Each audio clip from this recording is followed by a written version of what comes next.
ways and means to bring in income in many different forms, and one of them is the investing.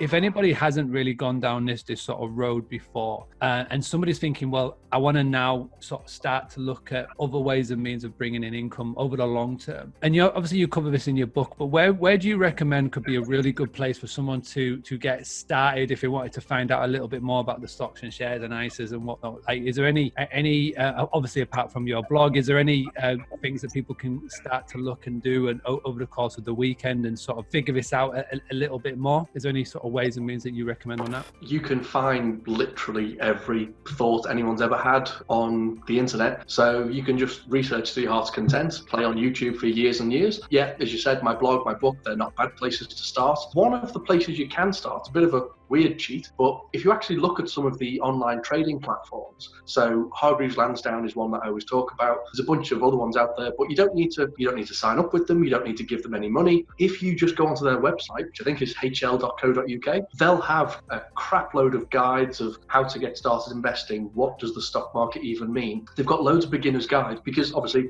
it's their job to get you to give them money, but it's not a bad resource and a bad starting place to find out about all the different options out there. And now obviously that is very UK specific because they talk about SIPs and ISAs and junior ISAs and all these different things. Even if you avoid the specific vehicles you can use in the UK, they're general guides to, well, how do I invest in real estate investment trusts? They talk you through, well, what is a real estate investment trust and what's the difference between that and a property company and blah, blah, blah. So they've got loads of different guides. That's probably not a bad way to start.